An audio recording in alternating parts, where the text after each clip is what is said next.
കണ്ടോ കണ്ടോ മീനൊക്കെ വെന്തിട്ടുണ്ട്. ഇതിൻ്റെ മുള്ള് നമുക്ക് വേർതിരിക്കാം. ഇങ്ങനെ പതുക്കെ ഇങ്ങനെ അങ്ങോട്ടും ഇങ്ങോട്ടും കൊട്ടിയാൽ മതി. ഇങ്ങനെ അങ്ങോട്ടും ഇങ്ങോട്ടും കൊട്ടി കഴിയുമ്പോൾ മുള്ള് വേറെ കിട്ടും. ഇങ്ങനെ ഓരോ മീനിൻ്റെയും ഇളക്കി നോക്കി മുള്ളും മാംസവും വേർതിരിച്ചെടുക്കണം. എന്നിട്ട് മുള്ളൊക്കെ എടുത്ത് മാറ്റണം.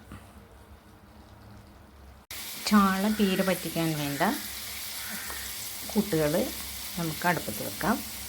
സവാള, ഇഞ്ചി, വേപ്പില, പച്ചമുളക്, പുളി, കുടംപുളി, ഉപ്പ്, ഇത്രയുമാണ് ഇതിന് വേണ്ടത്.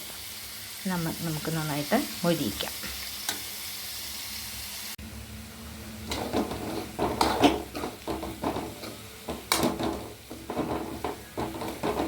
സവാള ചെറുതായി വഴണ്ട് വന്നിട്ടുണ്ട്. അതിലേക്ക് കുറച്ച് ഉപ്പ് ചേർക്കാം നമുക്ക്.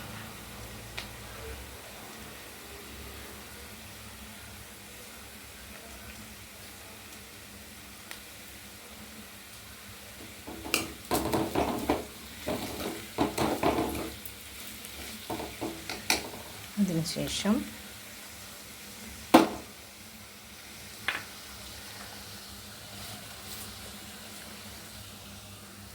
അതിൽ ചേർക്കേണ്ട പൊടികൾ മഞ്ഞൾപ്പൊടി, മുളക് പൊടി, ഗരം മസാലപ്പൊടി, ഒരു പിഞ്ച് ഉലുവ. ഇത് സവാള വഴറ്റുന്നതിലേക്ക് ഇടുക. ഇത് നന്നായി മൂപ്പിച്ചെടുക്കുക.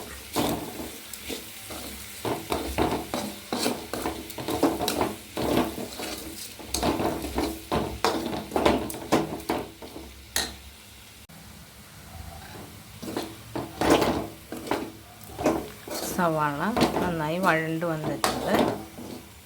കണ്ടോ? ഇതിലേക്ക് നമുക്ക് പീര ചേർക്കാം.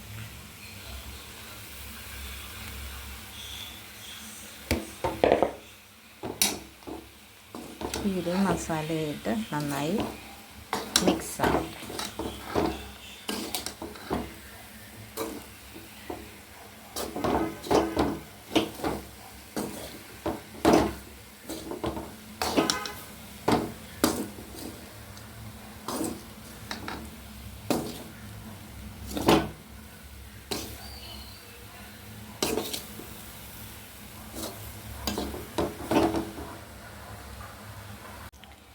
പീര നന്നായി വഴറ്റി വെച്ചിട്ടുണ്ട്. അധികം മൂത്ത് പോകരുത്. അപ്പോഴേക്കും നമുക്ക് മീൻ ഇതിലേക്ക് ഇടാം. മുളക് പറ്റി വെച്ചതാണേ.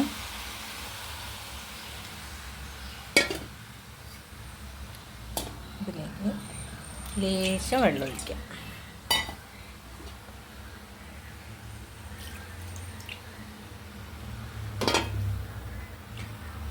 ഇതിനെ നന്നായി ഇളക്കി ചേർത്ത് മൂടി വെക്കാം. നന്നായി ഇളക്കി ചേർത്ത് വെച്ചിട്ടുണ്ട്.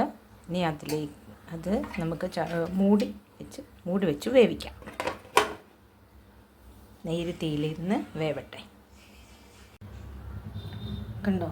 ഇതുപോലെ മുള്ള് വേർതിരിച്ചെടുക്കാം.